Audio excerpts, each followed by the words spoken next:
नमस्कार मित्रों, JNU Renaissance online classes में आपका स्वागत है। मित्रों,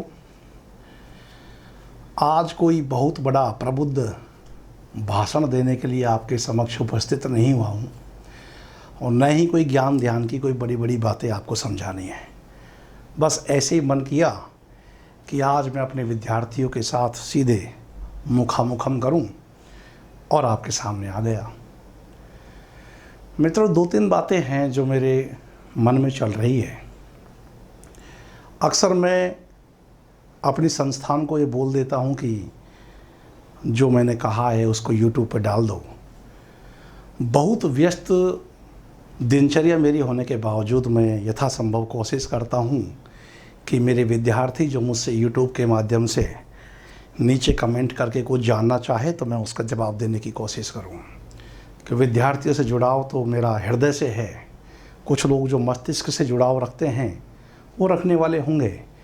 हम तो हिंदी का मतलब ही समझते हैं हृदय। और उसमें कुछ ऐसे भी कमेंट आ जाते हैं जो मुझे सोचने के लिए बाध्य कर देते हैं। जैसे कि कोई एक मेरे परम प्रिय विद्यार्थी ने कहा कि गुरुजी आत्ममुग्ध की तरह हैं और इतने आत्ममुग्ध हैं कि जैसे कोई करीना का नाम लिया। जैसे मुझे नहीं पता करीना कपूर कितनी आत्ममुग्ध है और वैसे फिल्में में कमी देखता हूँ तो इन हीरो हीरोइन की जानकारी मुझे कमी है। मुझे तो सभी हीरोइनें एक जैसी लगती है, सभी हीरो एक जैसे लगते हैं। सनी देओल के अलावा मैं कुछ पहचान नहीं पाता हूँ। खैर, आत्ममुग्ध। मित्रों, एक बात बताइए, साल भर में आपके सामने खड़े होकर के हिंदी साहित्य में तपस्या करता हूँ। सिर्फ कोशिश करता हूँ बिहारी के दोहे को अपने जीवन में फॉलो करने के लिए कि तंत्री नाद कवित रस सरस राग रतिरंग अन बूढ़े बूढ़े तरिज बूढ़े सबंग। कुछ लोग तो ये भी कहते हैं कि, और मेरे परिवार के मेरे आसपास के लोग भी ये कहते हैं कि जब भी इनसे बात करो ये उन्मादग्रस्त अवस्था में बात करते हैं, ये उन्मादी हैं, ये हमेशा अपने उन्माद में डूबे रहते हैं। चूँकि मैं साहित्य में डूबा रहता हूँ तो कुछ लोग कहते हैं कि ये असामाजिक है, ये अहंकारी है, ये बात नहीं करता है, ये अहंकारी है। अभी एक ने कहा कि आत्ममुग्ध, और उस बात पर मेरे प्रिय विद्यार्थी आपस में बातचीत भी कर रहे हैं। मित्रों, एक बात बताइए, पूरे वर्ष भर साहित्य में डूबना रहना, डूबते रहना, अपने बच्चों के साथ भी प्रॉपर उनके बचपन को साथ ना जी पाना, तमाम प्रकार की सामाजिक और रिश्तेदारी के बंधनों से अलग होकर के केवल साहित्य साधना में रत रहना और दमदार तरीके से अपने आप को आपके समक्ष प्रस्तुत करना, दावे के साथ करना कि ये आ रहा है, और वो जब आता है और जब मैं ये कहता हूँ कि ये आया है और इसे आप कुछ लोग कहते हैं कि ये आत्ममुग्धता है, मैं क्यों ना आत्ममुग्ध हूँ? मुझे आप बताओ। यदि इतनी समर्पण साधना के साथ मुझे थोड़ा सा सुख मिलता है तो क्या मैं उस सुख से भी वंचित हो जाऊं? आप कहते हो कि उन्माद है तो हाँ मैं उन्मादी हूं। आप कहते हो कि यह आत्ममुग्धता है तो हाँ मैं आत्ममुग्ध हूं, क्योंकि मुझे मेरे अज्ञान का बोध है। इसलिए मैं ज्ञानी हूं, क्योंकि मुझे पता है कि मेरी अज्ञानता किस स्तर पर है। मित्रों, सवाल आत्ममुग्ध होने का नहीं। आप बताइए, कितने टीचर ऐसे बने हुए हैं जो कि संस्थानों में पढ़ा रहे हैं, वीडियो के जाने से पहले ही 5-7 टीचर तो ऐसे तैयार बैठे हैं जो उसको डिसलाइक कर देंगे। अब वो कहाँ गए सब? एक पेपर आया यूट्यूब पर, उसको विश्लेषित करना, क्यों एक ही नाम आपके सामने आ रहा है कि एएस चौधरी, और उसके बाद आप लोग कुछ कुछ सक्रिय होने लगे हैं। ये सब क्या साबित करता है? ये मित्रों साबित करता है कि हम अज्जल गगरी छलकत जाए। ओ, मैं कोई शायरी में विश्वास तो नहीं करता, लेकिन एक शायरी आती है याद कि बहुत शोर सुनते थे बाजुए कातिल में, जब चीरा तो एक कतरा लहू ना निकला। ये हालत है। मित्रों, मेरा नाम भले ही एएस चौधरी है, लेकिन यदि कोई मुझे दूसरा नाम देना पसंद करे तो उसका नाम होगा हिंदी। विषय के प्रति एकाकार और तारतम्य की क्षमता है, ये हम सीखते हैं हमारे कवि लोगों से। इसलिए सवाल ये नहीं है कि गुरुजी बार बार ये क्यों कह रहे हैं कि ये मेरे पढ़ाए हुए में से आया है। इसलिए सवाल ये नहीं है कि सर आत्ममुग्ध है। इसलिए सवाल ये नहीं है कि सर अहंकारी है। सवाल ये है कि क्या ये व्यक्ति अपने विषय के प्रति ईमानदार है। मित्रों, मुझ में तमाम खामियां हैं। एक इंसान होने के नाते मेरी भी तमाम कमजोरियां हो सकती हैं। लेकिन जब साहित्य से मैं जुड़ता हूँ और जब मेरे विद्यार्थियों को मैं साहित्य से जोड़ता हूँ तो मैं इस लौकिक धरातल से कुछ भिन्न हो जाता हूँ। इसके लिए मुझे क्षमा करना। एक किसी विद्यार्थी ने कहा कि सर आप जो एक्सप्लेन कर रहे हैं इसमें तो पूरा जीवन निकल जाएगा उत्तर मिलाने में। यदि आपके पास 3 घंटे का समय ही नहीं है, यदि आप ये जानना ही नहीं चाहते हैं कि इस प्रश्न का उत्तर यदि सी है 3 है तो ये क्यों है, तो क्षमा करना। वो कंपटीशन की पढ़ाई तो छोड़े, पहले धैर्य की परीक्षा जानने की कोशिश करें कि जीवन में धैर्य क्या है। अधैर्य के कवि दिनकर थे, वो महान थे। आप लोग महान नहीं हो सकते हो, आप क्षमा करना। जिसके पास धैर्य ही नहीं है उससे हम किस बात की उम्मीद करेंगे कि वो 3 घंटे वीडियो विश्लेषण सुनने को तैयार नहीं है। सीधा उत्तर चाहिए। क्या करोगे मिला गए? आंसर कितने बनाओगे? 100 नंबर ला रहे हो, क्या करोगे? फेल हो। अब बताओ क्या करोगे? धैर्य कर, क्या करोगे अधैर्य का? मित्रों, जीवन में एक चीज को हमेशा याद रखो कि जीवन नासवान है और हम सब पानी केरा बुदबुदा है। बताने की आवश्यकता नहीं है आसमान उसकी जात। और जो व्यक्ति जीवन की नश्वरता को इतनी करीबी से पहचानता है और जानता है, वो व्यक्ति ना तो अहंकारी हो सकता है, ना वह आत्ममुग्ध हो सकता है, वो समर्पणशील हो सकता है, वो साहित्य में डूबना और डुबाना जान सकता है। अब इसकी व्याख्या आप चाहे जैसे करो। खैर, मेरे मन में कुछ भावोद्गार थे जो मैंने आपके सामने प्रस्तुत किए। बकौल ये बताने की आवश्यकता नहीं है। फिर आप आत्ममुग्धता से इस बात को जोड़ोगे। 185 विद्यार्थियों को आरपीएससी साक्षात्कार कॉल करने वाली है हिंदी में, जिसमें 165 विद्यार्थी मेरे हैं और मैं उनकी लिस्ट बना चुका हूं। और एक वीडियो में मैं आपको उनकी लिस्ट और नाम सहित मैं सोच रहा हूं कि रिजल्ट आ जाए तो इसको दिखा दूं। यही आत्ममुग्धता मेरी है और ये बनी रहेगी। अपने विषय में पागल हूं और पागल कर देने की क्षमता भी रखता हूं। इसलिए आप आलोचना और प्रत्यालोचनाओं के दायरे से मुक्त होकर के अपने विषय की साधना में डूब जाओ। इसी में आपका हित है, मेरा कुछ नहीं। मैं तो प्रोफेसर बना हुआ हूं, मैं तो आराम से राजस्थान विश्वविद्यालय की गद्दी पर बैठा हुआ हूं, मेरा कुछ नहीं बिगड़ने वाला। अपनी मुक्ति का उत्साह से प्रयत्न करो। खैर, अब हम एक दूसरे पहलू की बात करते हैं। मित्रों, मेरे पास बड़ी मात्रा में विद्यार्थियों के फ़ोन केवल ये जानने के लिए आ रहा है कि साक्षात्कार की पद्धति क्या है, कैसे हम साक्षात्कार दें, क्या हमको करना चाहिए। और जो निर्धारित कट ऑफ मैंने आपको बताई है, कट ऑफ का आंकड़ा वही रहेगा। ये संभव है कि 2-3 अंक ऊपर नीचे हो जाए, वो एक अलग बात है।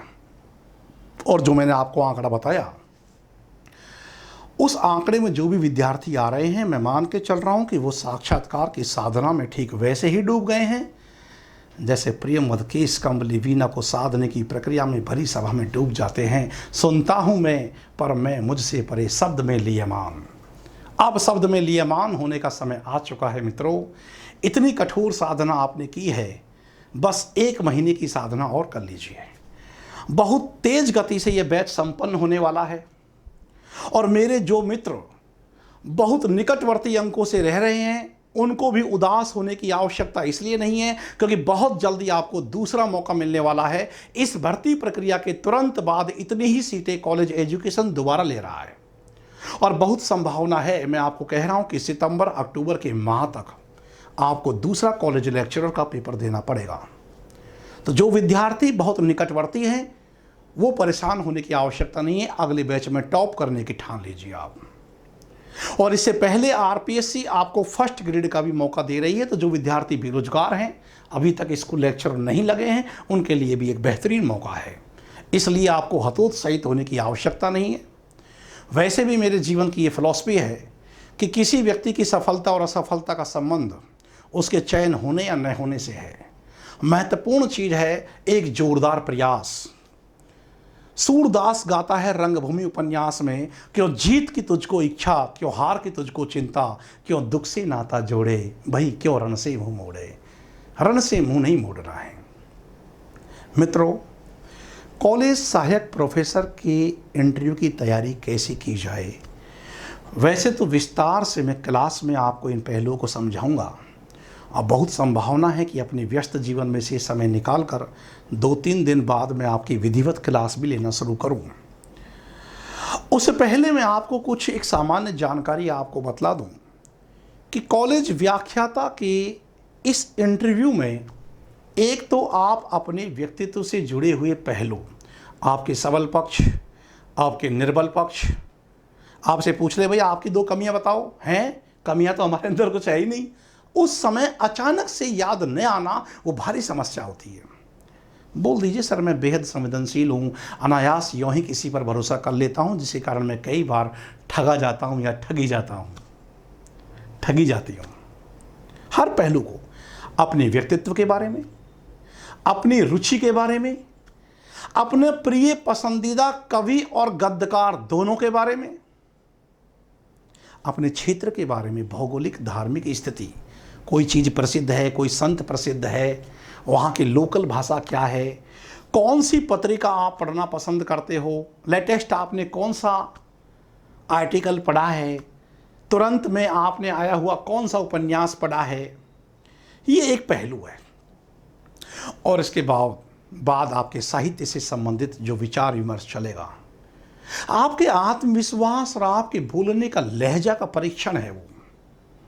ऐसा नहीं कि आपको बहुत ज़्यादा ज्ञानी होने की आवश्यकता है, आप में आत्मविश्वास कितना है और प्रेजेंट कितनी सहजता के साथ कर रहे हो, और उस सहजता में वाक्य विन्यास और शब्द चयन क्या है, ये चीज़ महत्वपूर्ण है। हिंदी साहित्य के इतिहास का बहुत अच्छे से आप एक रिवीजन कर लेंगे। आप ताज़ा फूल खिलाए वाली स्थिति में है, सब कुछ आपके याद है, बस प्रेजेंट करना है काव्य शास्त्र के भारतीय और पाश्चात्य पहलू को। अब देखिए मित्रों, कुछ विद्यार्थी मेरी मांग कर रहे हैं कि सर आप अपने 2012 का जो कॉलेज लेक्चरर का पेपर था जो मैंने टॉप किया था इंटरव्यू, उसके बारे में आपको कुछ बताना है। आरपीएससी का ही मैं आज डिस्कस कर रहा हूँ, बाकी इंटरव्यू तो मेरा राजस्थान विश्वविद्यालय का भी हुआ, उसको फिर किसी दिन डिस्कस करेंगे। आज मैं आपको मेरे अनुभव बतलाता हूँ कि 2012 के कॉलेज सहायक प्रोफेसर में कैसा इंटरव्यू हुआ। उससे पहले मैं दिल्ली में पोस्टेड था लेक्चरर में, तो वैसे मैं कभी डरता नहीं हूँ इंटरव्यू वगैरह से, मेरी आदत है, क्योंकि मैं मानता हूँ कि जीवन नश्वर है, हम सब नाटक खेल रहे हैं, क्या सत्य कुछ है ही नहीं।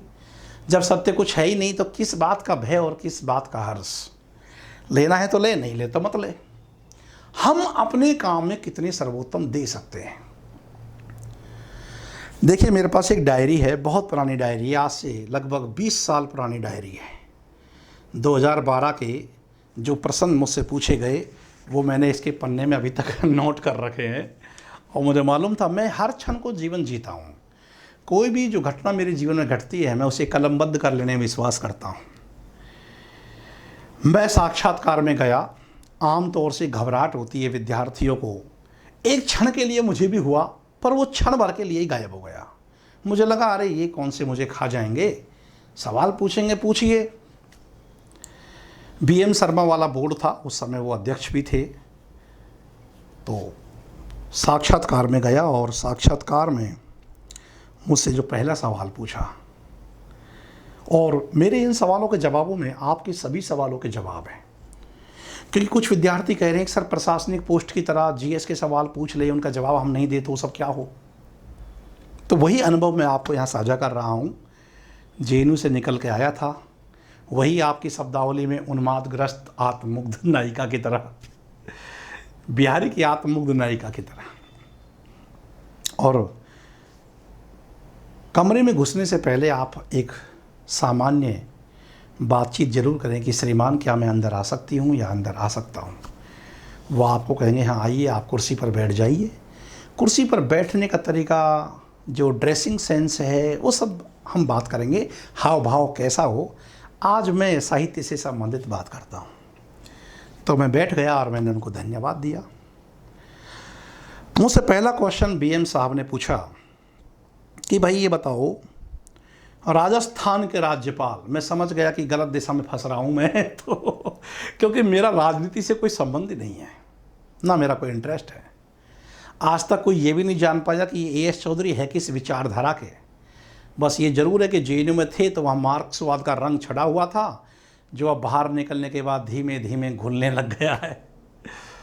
तो पहला सवाल पूछा कि राजस्थान के राज्यपाल के बारे में आप ये बताइए कि राजस्थान के वो कौन कौन से व्यक्तित्व हैं जो दूसरे राज्यों में राज्यपाल बने हुए हैं। वैसे तो मित्रों एक सामान्य सा सवाल है, लेकिन भाई साहब जो सूर तुलसी जायसी कबीर के इलाके से भारी नहीं निकलता है, उसे कहाँ पता राज्यपाल क्या है। तो मैंने कहा तुरंत कि सर क्षमा करें, मुझे इसका बोध नहीं है। तो मेंबरों ने देखा आंखें फाड़ फाड़ करके, यार मुझे लगा शायद बहुत आसान क्वेश्चन पूछा है, लेकिन मैं जवाब नहीं दे पाया हूँ। सॉरी बोल दिया, चुपचाप बैठा रहा। दूसरा सवाल भी अध्यक्ष महोदय ने किया कि अच्छा चलो आप जेएनयू से आए हैं, जेएनयू के कोई 5 वीसीओ के नाम बता दो। अब चूंकि पहले तो पार्थ सारथी हैं, क्योंकि वहाँ एक चट्टान बनी हुई है जहाँ लोग बैठ करके प्रेमालाप करते हैं, तो जेएनयू में पार्थ सारथी रोक है, तो मुझे उनके नाम पे याद आ गया। और चूंकि 10 साल मैं जेएनयू में रह के अध्ययन किया हूँ, तो 5-5 साल वीसी का कार्यकाल होता है, तो मैंने 2 वीसीओ के और साहब नाम गिना दिए। तो उन्होंने कहा कि नहीं आपने तो 3 वीसीओ के नाम गिनाए, आप तो 5 वीसीओ के नाम गिनाओ। भाई साहब फिर हैरान, और हैरान से ज़्यादा परेशान कि यार ये क्या हुआ। तो मैंने कहा कि सर क्षमा करें, मुझे इस तथ्य का भी बोध नहीं है। चलो ये भी मामला हो गया। अब तीसरा सवाल आता है। तीसरा सवाल उन्होंने ये पूछा कि मंत्रालय में राजस्थान का हाल ही में कौन सा मंत्री बना है। भंवर जितेंद्र के संदर्भ में बातचीत थी और मुझसे पूछा, और वह भी मुझे नहीं पता। तो अब तो मेंबरों का पारा चढ़ गया एकदम ज़्यादा।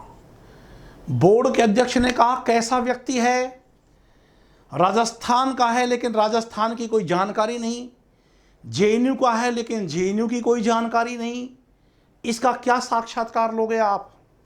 ये कहा बोर्ड के अध्यक्ष ने। इतना सुनने पर कोई भी अभ्यर्थी के हाथ पांव फूल जाते हैं कि यार ये क्या हुआ। मैं डर नहीं रहा था, लेकिन मुझे थोड़ा अजीब लग रहा था कि मैं तो साहित्य के इतिहास को अपने दिल और मस्तिष्क में रख के लाया हूँ, पूरे साहित्य को रख के लाया हूँ, और आप मुझसे ये मंत्रालय, राज्यपाल और ये मेरे लिए अनावश्यक चीज़ें हैं। यदि अगला सवाल भी मुझसे वो ऐसा ही कोई पूछते तो मैं स्वयं उस बोर्ड से खड़ा होकर के ये कहता कि श्रीमान मुझे आपकी नौकरी की आवश्यकता नहीं है, मैं जा रहा हूँ, मुझे क्षमा करें। यकीन मानो मैं इतना ही पागल व्यक्ति हूँ, मैं कह देता इस चीज़ को, पर संयोग कुछ दूसरा रहा। समकालीन हिंदी कहानी के पुरोधा गंगा प्रसाद विमल जी उस बोर्ड में मौजूद थे, पर चूंकि मैंने सर को पहले कभी देखा नहीं था तो ना पहचान सका। उन्होंने कहा ठीक है, क्या हम आपसे साहित्य में सवाल पूछ लें। अब मुझे लगा कि अब बॉल मेरे पाले में है, तो मैंने विनम्र हाथ जोड़ करके कहा कि जी सर, मैं इसी प्रश्न की उत्सुकता में बैठा हुआ हूँ। और फिर जो एक्सपर्ट लोग थे उन्होंने मुझसे सवाल पूछना शुरू किया। ये बात सही है कि बोर्ड का जो अध्यक्ष था वो मुझसे बहुत नाराज़ था, और येन केन प्रकारेण मेरा सिलेक्शन करने के बिल्कुल भी पक्ष में वो नहीं थे। ये तो उनके हाव भाव को देख करके मैं समझ गया कि भाई बड़ा नाराज है। पर इस भाई को चिंता नहीं है, क्योंकि भाई के लिए संसार पूरा एक नाट्यशाला है। अब हिंदी में उन्होंने पूछना शुरू किया, और मैंने नोट कर रखा है सवाल। मुझसे पहला सवाल पूछा कि राजस्थान के उस साहित्यकार का नाम बताइए आप जो साहित्य इतिहास की धारा में उपेक्षित है। और इसका जवाब दूं उससे पहले ही उन्होंने ये भी पूछा, क्या विचारधारा का साहित्य इतिहास में कोई योगदान रहता है।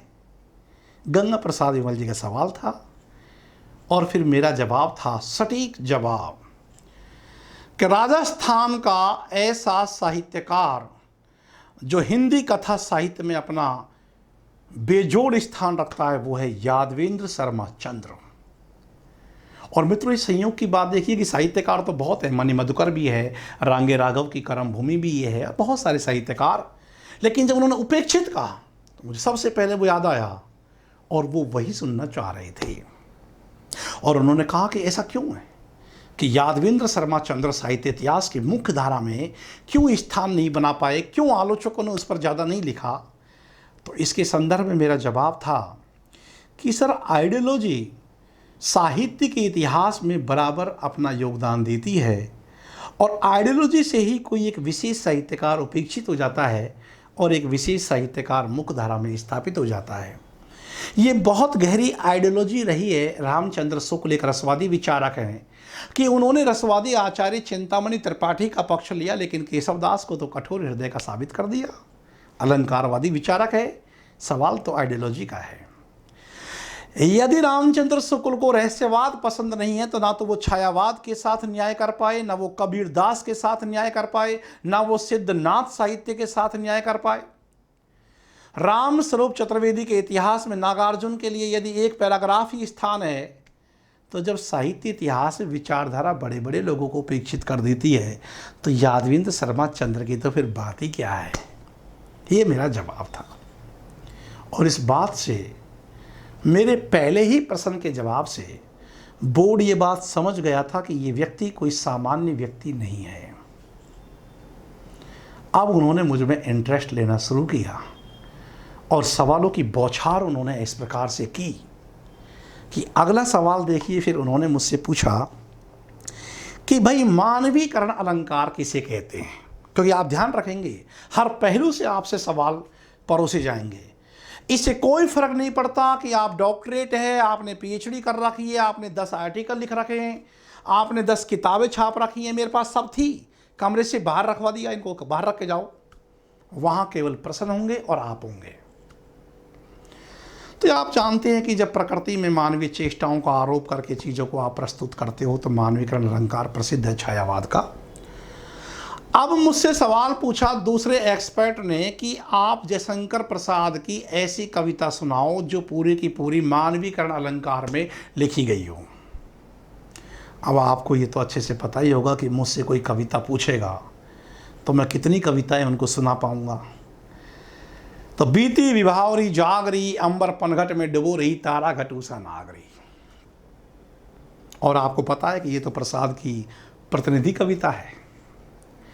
एक एक्सपर्ट इस बात को भांप रहा था और शायद उसको भी ये पंक्तियां इतनी ही याद हो, तो उन्होंने कहा कि भाई साहब, आप ये बता सकते हैं कि इस पंक्तियों के आगे की कविता क्या है? तो मैं समझ रहा था कि ये इस कविता को पूरा ही सुनेंगे। और आप देखिए, खुद विद्यार्थी हैं, आप कितने विद्यार्थी इसके आगे की कविता को जानते हैं?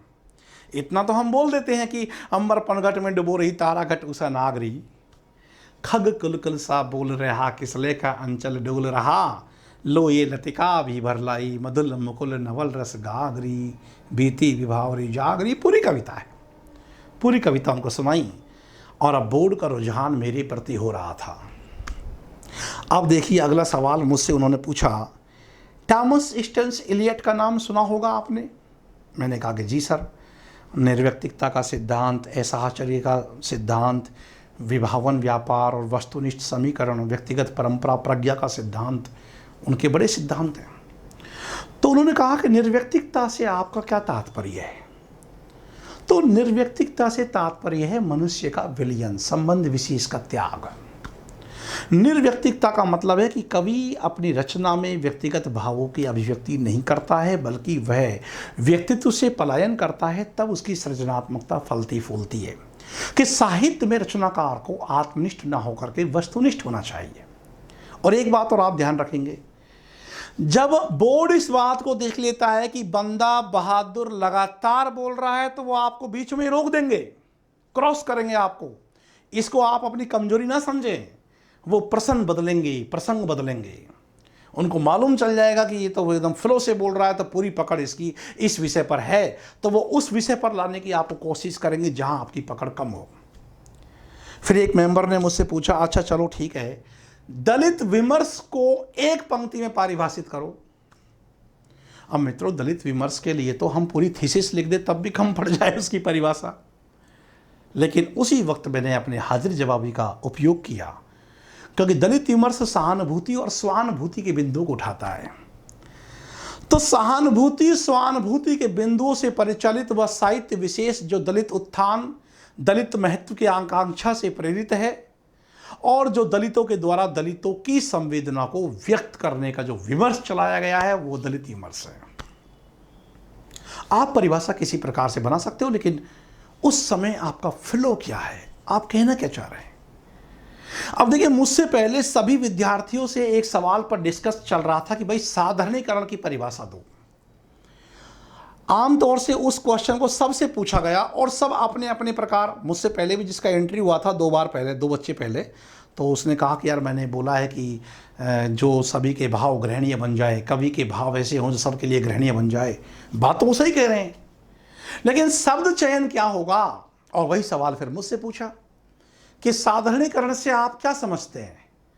तो मैंने कहा कि सर, साधारणीकरण से तात्पर्य है मनुष्य का विलयन, निर्व्यक्तीकरण, संबंध विशेष का त्याग और असाधारण को इस प्रकार से प्रस्तुत करना कि वो सभी के लिए सहज, सुसंवेद्य और ग्रहणीय हो जाए। साधारणीकरण एक वह क्रिया व्यापार है जिसमें वस्तुएं देशकाल के बंधन से मुक्त होकर एक सामान्य रूप धारण कर लेती है। अब इस शब्दावली से वो बार बार चौंक रहे थे, क्योंकि इस शब्दावली उनके कानों में शायद नहीं आ पाई हो इससे पहले, ये मे भी पॉसिबल है। अब उनके सबके चेहरे पर मुस्कान थी और एक सकारात्मक रवैया मेरे प्रति उनका बन चुका था। और मित्रों, मैंने आपको पहले भी कहा कि मैं साक्षात्कार में इस बात के लिए बिल्कुल नहीं डर रहा था कि मेरा ये करेंगे या नहीं करेंगे, वो इनकी इच्छा है। राजस्थान की धरती को हिंदी से लाभान्वित करना है तो असीम सत्ता भी इनके मस्तिष्क को परिवर्तित कर देगी, इनको करना ही पड़ेगा। उसके बाद एक सवाल मुझसे पूछा कि लगता है कि आपकी कविताओं पर अच्छी पकड़ है, क्या आप कविता करते हैं। तो मैंने कहा कि जी सर, मैं कविता करता हूँ, लेकिन मैं आत्म प्रकाशन के लिए करता हूँ, बाह्य प्रकाशन के लिए नहीं। उन्होंने कहा कि अच्छा, तो अपनी कोई कविता सुनाओ। तो मैंने एक कविता सुना दी कि मैं देख रहा हूँ झरे फूल की पंखुड़ी, मैं देख रहा हूँ अपने को ही झरते, मैं चुप हूँ वह वसंत मेरे भीतर गाता है। अब एक एक्सपर्ट पूछ रहा है भाई इसका मतलब क्या है। तो मैंने कहा कि सर, मेरे अंदर बड़ी अवसाद और घुटन की पीड़ा है। सामाजिक भावबोध से परिचालित मेरे हृदय में कुछ ऐसी चीज़ें हैं जो मुझे परेशान करती हैं, लेकिन इस तमाम टूटन और निराशा के बीच मेरे हृदय का आशा का दीपक निरंतर प्रज्वलित रहता है, जो मुझे सकारात्मकता और दिशा दशा में आगे बढ़ने के लिए प्रेरित करता है। अब वो इतने खुश हुए कि एक मेंबर ने तो ऐसे हल्की सी ताली बजाने की कोशिश की, लेकिन तुरंत उसने वो हटा लिया। कह रहे वाह, उसके मुंह से अनायास निकला, बहुत अच्छा, सकारात्मक विचारधारा के आप लगते हैं। मैं जी सर, हम क्यों कहेंगे कि हम नकारात्मक विचारधारा के हैं। अब एक प्रकार से इंटरव्यू वो मेरा क्या ले रहे हैं, सिर्फ मैं ही उनसे खेल रहा हूँ। और सच बात तो ये है मित्रों, इंटरव्यू लिया नहीं जाता, इंटरव्यू दिया जाता है। आप चाहे जिस तरफ मोड़ सकते हो बोर्ड को, या आपकी हाजिर जवाबी पे निर्भर करता है। एक सवाल मुझसे पूछा इस संदर्भ में आगे कि हम आपको एक दोहा बता रहे हैं, बताइए दोहा किसका है। कि जब मैं था तब हरी नहीं, अब हरी ये मैं नाही। तो अगली पंक्ति मैंने पूरी कर दी कि सब अंधियारा मिट गया जब दीपक देखा माही। कि श्रीमान, ये कबीरदास की पंक्ति हैं। और संत कविता सबसे पहले आत्मबोध, आत्मान्वेषण, जो ज्ञान की पहली सीढ़ी है, उसकी बात करती है कि जब मैं था, जब मेरे अंदर अहंकार था, तो मैं ईश्वरीय भावबोध से दूर था। अब चूंकि मेरे अंदर मैं का भाव नहीं है, तो हरि मुझ में सर्वत्र है। और अब तो लाली तेरी लाल की जिद देखूं तितला। तो अब बोर्ड इस बात को जान रहा था कि इसे हम कहाँ ले जाएं थोड़ा बहुत फंसे या रुके, इसलिए प्रश्नों की प्रकृति को वो बार बार बदलेंगे, चेंज करेंगे। अब देखिए, मुझसे अगला तुरंत उन्होंने एक सवाल पूछा कि प्रतीक के बारे में आप क्या जानते हो। तो मैंने प्रतीक की परिभाषा दी, बिंब से उसका अंतर उन्होंने करवाया, और फिर कहा कि झंझा झकोर गर्जन है नीरव थी मेघमाला, पाकर इस हृदय को शून्य सबने आडेरा डाला। मैंने कहा कि जी सर, ये पंक्ति जयशंकर प्रसाद के आंसू से ली गई है, और यहाँ झंझा झकोर, ये गर्जन तर्जन, ये सब प्रतीक है। जयशंकर प्रसाद की व्यथित मन की जो भावनाएं हैं वो प्रतीक रूप में अभिव्यंजित हो रही है। इसके बाद बोर्ड मुझसे सवाल पूछता है कि छायावाद की सुप्रसिद्ध रचना कौन सी है। तो मैंने कहा कि कामायनी। तो उन्होंने कहा कि कामायनी के मूल संदेश को आप किस प्रकार क्लास में समझाना चाहेंगे, क्या समझते हो आप, कामायनी का मूल उद्देश्य क्या है, क्यों लिखी जयशंकर प्रसाद ने कामायनी। तो मैंने कहा कि सर, राष्ट्रीय स्वाधीनता आंदोलन के उस दौर में कामायनी जीवन की प्रवृत्ति मूलक दर्शन को स्थापित करती है और मनुष्य मात्र को कर्म के प्रति आस्था के बोध में बांधती है। जब श्रद्धा कहती है मनुष्य कि काम मंगल मंडित श्रेय, काम मंगल से मंडित श्रेय सर्ग इच्छा का है परिणाम, तिरस्कृत कर तुम इसको भूल बनाते हो असफल बहुधाम। और समरसता और आनंदवाद एक प्रकार से एक समरसता के द्वारा चिंता से निकलकर मनुष्य आनंद तत्व को कैसे प्राप्त करे, ये बताना कामायनीकार का बड़ा उद्देश्य रहा है।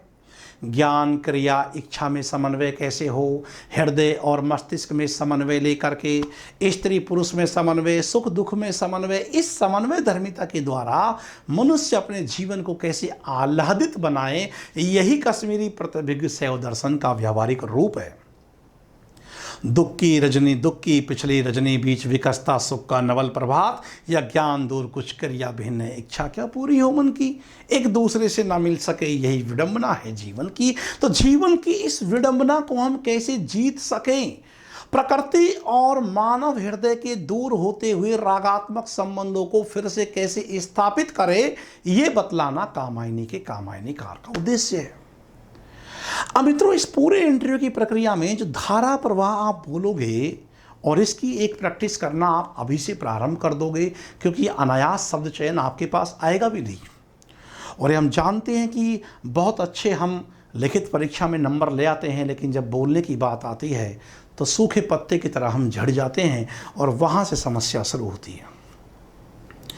एक सवाल मुझसे पूछा कि भाई ये बताइए कि प्रसाद, ये जो जयशंकर प्रसाद है, इसकी भाषा में सर्वत्र संस्कृत निष्ठ तत्सम प्रधान चीज़ें मिलती है, पर एक कहानी इसका अपवाद है, कौन सी?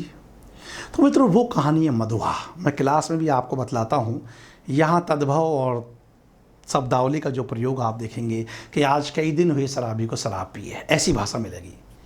वरना तो प्रसाद की और कहानियाँ पढ़िए, ममता कहानी का प्रारंभ पढ़िए। रोहितास दुर्ग के प्रकोष्ठ में बैठी हुई युवती ममता शौन नदी के तीक्ष्ण प्रवाह को देख रही थी। ममता विधवा थी, उसका यौवन भी शौन की भांति उमड़ रहा था। मन में वेदना, मस्तिष्क में आंधी और आंखों में अश्रु जल लिए वह सुख के कंटक शयन में विकल थी। ये भाषा मिलती है प्रसाद की, लेकिन मधुआ कहानी इसका अपवाद है।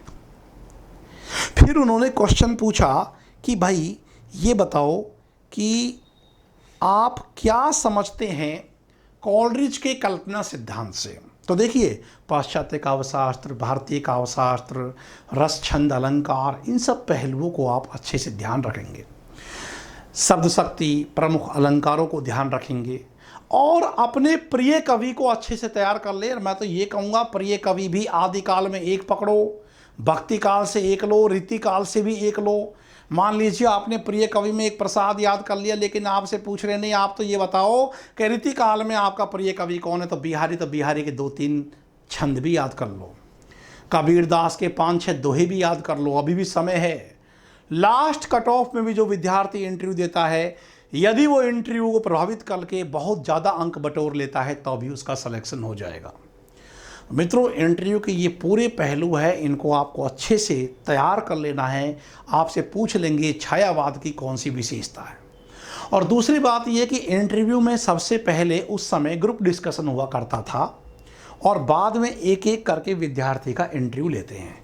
मुझे याद है कि हम 7 विद्यार्थियों का पैनल था, एक साथ उठा के हमें एक कमरे में बिठा दिया गया। वहाँ बोर्ड के मेंबर सामने थे, परिचय हुआ, इनका नाम ये है। बोर्ड के मेंबरों का, कैंडिडेट के नाम नहीं पूछते हैं वो, कि ये मेंबर्स हैं, हम आपका इंटरव्यू लेंगे, आपको सहजता से जवाब देना है। तो उन्होंने हमको 6 पन्ने पकड़ाए, पेंसिल आगे रखी हुई थी और 3 क्वेश्चन सबको दिए थे कि आप इन तीनों सवालों के जवाब 3 मिनट के अंदर दे देंगे। और वो पन्ना उन्होंने रख लिया और फिर हम सबको बाहर भेज दिया और फिर एक एक करके सबका साक्षात्कार लिया। तो बहुत सारे सवाल उनके पन्नों से उठाए गए। अब आप जान रहे होंगे कि बताइए सर कि वो 3 सवाल कौन से थे। तो एक तो ये सवाल पूछा था उन्होंने कि दलित साहित्य से आप क्या समझते हैं। एक उन्होंने प्रश्न ये पूछा कि छायावाद की कोई 2 कलागत विशेषताएं लिखो। कलागत, जैसे मैंने लिख दिया था उपचार वक्रता, मानवीकरण अलंकार, और बाद में उन्होंने वो मुझसे पूछे भी थे। एक क्वेश्चन पूछा था कि ये कृष्णायन किसकी रचना है। अब एक तो मंचित कवि ने रीतिकाल में कृष्णायन लिखी है, एक द्विवेदी काल में द्वारिका प्रसाद मिश्र ने अवधि में कृष्णायन महाकाव्य रचना लिखी है। तो मैंने दोनों के नाम लिख दिए, जबकि उस समय किसी को नहीं सूझा था और लोगों को कि इसका रचनाकार कौन है। तो इससे भी बड़ा अच्छा प्रभाव पड़ा। तो मित्रों, ये पहलू हैं साक्षात्कार। इस प्रकार मुझसे उन्होंने 35 से 38 सवाल पूछे थे, और अंत में बोर्ड इतना प्रसन्न था कि आप, बहुत सारे बच्चे तो ये पूछ रहे हैं सर इसमें तो जैक जुगाड़ लगेगा, पैसे चलेंगे। मित्रों, वो व्यवस्था का दोष है, और आपको पता है कि मिलावट तो हर चीज़ में होती है, लेकिन इतना फेयर सिलेक्शन होता है आरपीएससी में कॉलेज लेक्चरर का कि मैं इस बात को बिल्कुल नहीं मानता हूँ कि पैसे चलते हैं, फला चलता है। आप में इंटेलिजेंसी है तो आप प्राप्त करोगे। पिछली बार भी मेरे 15-16 विद्यार्थी सेलेक्ट हुए थे, सब गरीब घरों से थे, एक पैसा उनके पास देने के लिए नहीं था, लेकिन टॉप रैंक ला करके वो पास हुए। मैं पास हुआ, हमारे साथ कई मित्र 2012 के बैच में पास हुए। तो ये सब मिथ्या नकारात्मक बातें, इनसे आप दूर हट जाओ। उन्होंने बोर्ड में मुझसे कह दिया था कि मिस्टर आप राजस्थान टॉप करने वाले हो। मित्रों बताओ, जब मैंने ये बात अपने घर बताई कि मुझसे तो ये कहा है, तो लोगों को लगा, घर वालों को भी लगा कि इसका तो मजाक उड़ा लिया है, क्योंकि ये तो देखने से ही लगते हैं कि पागल जैसे हैं, सो कौन नंबर देगा। लेकिन जब रिजल्ट आया, हिंदी में डूब कर अध्ययन करने का लाभ मुझे ये रहा कि ऐसा कोई पेपर हिंदी का नहीं रहा, ऐसा कोई इंटरव्यू हिंदी का नहीं रहा जिसमें उन्होंने मेरा चयन नहीं किया हो। मित्रों, मेरी जॉब केवीएस, एनवीएस, टीजीटी और दोनों पीजीटी जो मैंने ज्वाइन नहीं की, 4 नौकरी 6 महीने के अंतराल में, Delhi PGT, college lecturer, RPSC college lecturer, Rajasthan में आरएस में आईटीएस पोस्ट, और उसके पश्चात अब ये कॉलेज में, यहाँ विश्वविद्यालय में प्रोफेसर की जो पोस्ट मुझे मिली।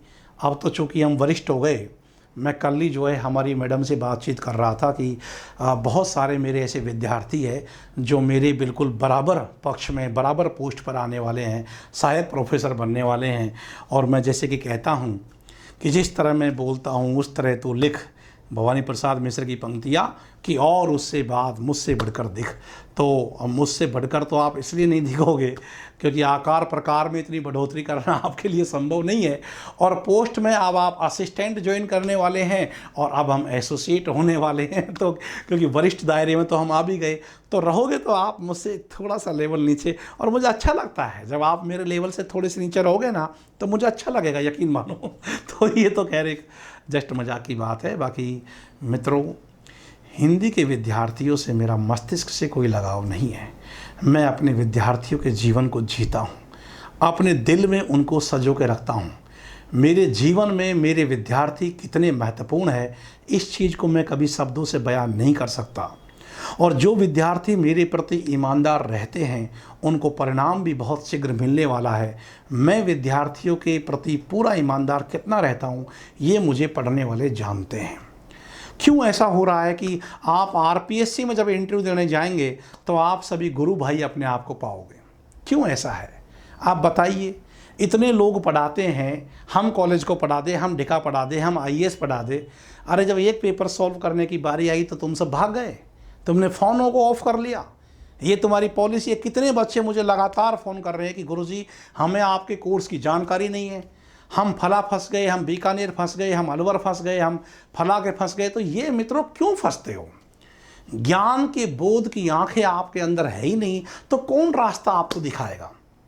ऐसा नहीं है कि मेरे अंदर आज ज्ञान है, आज से 15 साल पहले जो मेरी नॉलेज थी आज उसकी आधी भी नॉलेज नहीं है।